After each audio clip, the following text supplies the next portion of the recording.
इसी माँ के अप्राकट्य के पश्चात गोपेश्वर प्रभु एक बार भयानक चेचक रोग से आक्रांत हुए। लगातार 1 महीने तक शैया पर रहे। अंत में उनका बोलना बंद हो गया। उसी महाज्ञान शून्य अवस्था को देखकर लगने लगा कि प्राण अब निकलेंगे, अब निकले।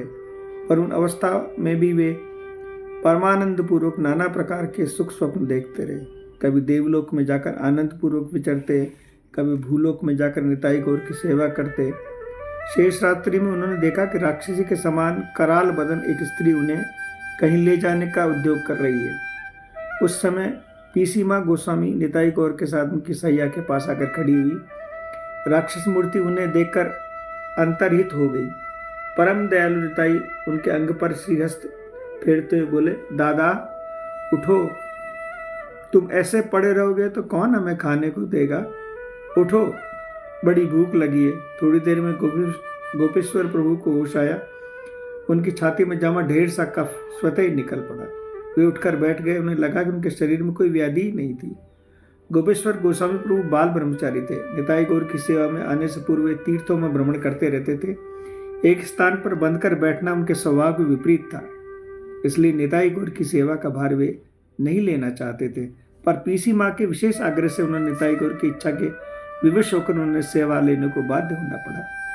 सेवा भार ग्रहण करते ही वे एक बड़ी विपदा में पड़ गई। निताई गौर की बाल मूर्तियां वात्सल्यमयी पीसी माँ के वात्सल्य रस के अनुरूप थी।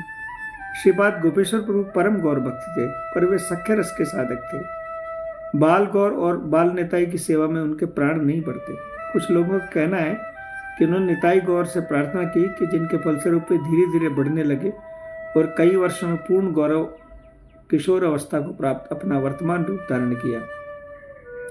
पर गौड़ीय वैष्णव जीवन में एक प्रातः स्मरणीय श्री हरिदास ने लिखा है कि श्री गोपेश्वर गोस्वामी ने उनसे कहा कि मैंने पीसी माँ से कहा, इतनी छोटी मूर्तियां प्रीतिपूर्वक सेवा मुझसे नहीं होती। उसी समय मंदिर में गई और दोनों भाइयों की चिबुक पकड़कर जैसे ही उठाया वैसे ही उनका वर्तमान आकार हो गया। जो भी हो, जिस लोगों के निताई गौर को दोनों अवस्थाओं में देखा है वे साक्षी भरते हैं उनका आकार पहले बहुत छोटा था। गोपेश्वर प्रभु प्रीतिपूर्वक सख्य भाव से उनकी सेवा करने लगे। श्रृंगार, भोग, आरती, कीर्तन में लेकर बर्तन मांजने तक का सारा काम अपने हाथ से करते। कभी कभी सेवा करके थक कर निताई गौर को खरी खोटी भी सुनाते। पीसी माँ के अपाकट बहुत दिन बाद एक दिन सेवा करते करते उनके मन में आया, उनकी सेवा करने से क्या लाभ? इतने दिन हो गए सेवा करते करते कुछ भी तो नहीं हुआ। एकांत में भजन करता तो कुछ होता। ये सोचकर उन्होंने सेवा के लिए एक और व्यक्ति नियुक्त कर दिया। स्वयं भजन करने के उद्देश्य से कुसुम सरोवर चले गए। तीसरे दिन अर्धरात्रि में जब वे सरोवर के तट पर एक बकुल वृक्ष के नीचे बैठे भजन कर रहे थे, उन्होंने देखा सरोवर के बीच में एक नयन रसायन आलोक धीरे धीरे निकटवर्त होने लगा। जैसे ही तट के निकट आया उन्होंने देखा निताई गौर आ रहे हैं। बकुल वृक्ष के नीचे आकर वे उनके सम्मुख खड़े होकर बोले, दादा आज 3 दिन से हमने अन्न जल ग्रहण नहीं किया। चलो, स्पष्ट है कि गोपेश्वर प्रभु का भजन पूर्ण हो गया, फल की प्राप्ति भी साथ ही हो गई। जाने में अब उन्होंने क्या आपत्ति हो सकती थी। वे चल पड़े गोवर्धन में। एक महात्मा से उन्हें देखते ही कहा, अरे गोपेश्वर तुम आ गए। कल रात स्वप्न में निताई गौर मुझसे कहा कि 3 दिन से उन्होंने आहार नहीं किया, इसलिए भाई वृंदावन जाओ और दोनों की सेवा करके उन्हें सुखी करो। गोपेश्वर प्रभु ने सोचा, अच्छा ये दोनों जगह जाकर मेरी बुराई कर रहे हैं। अभिमान में भरकर उन्होंने महात्मा से कहा, मैं वृंदावन नहीं जाऊंगा, यहीं भजन करूंगा। महात्मा ने उनके प्रसाद पाकर कुछ विश्राम करने को कहा। कुछ देर जब उनके रोष कम हुआ तो समझा बुझाकर वृंदावन जाने को राजी किया। इनके दतिया ग्राम में पहुंचते पहुंचते संध्या हो गई और मूसलाधार वर्षा होने लगी।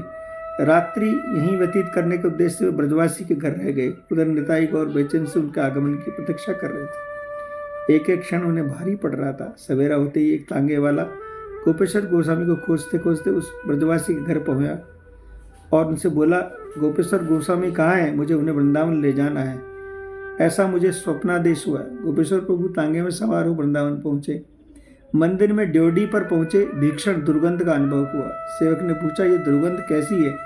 उसने उत्तर दिया, पता नहीं, 3 दिन से इस दुर्गंध के मारे मंदिर के भीतर ही नहीं जा सका। गोपेश्वर प्रभु ने मंदिर के भीतर जाकर चारों तरफ अन्वेषण किया तो देखा ठाकुर की मसहरी के ऊपर एक चूहा मरा पड़ा है। उन्होंने मंदिर में अच्छी तरह से सफाई की अवधू पहुंचकर सेवा की व्यवस्था की। उन्होंने अपना शेष जीवन बराबर निताई गौर की सेवा में तन्मयता से संलग्न रहकर व्यतीत किया। जय जय श्री राधे। निताई गौर। हरि बोल।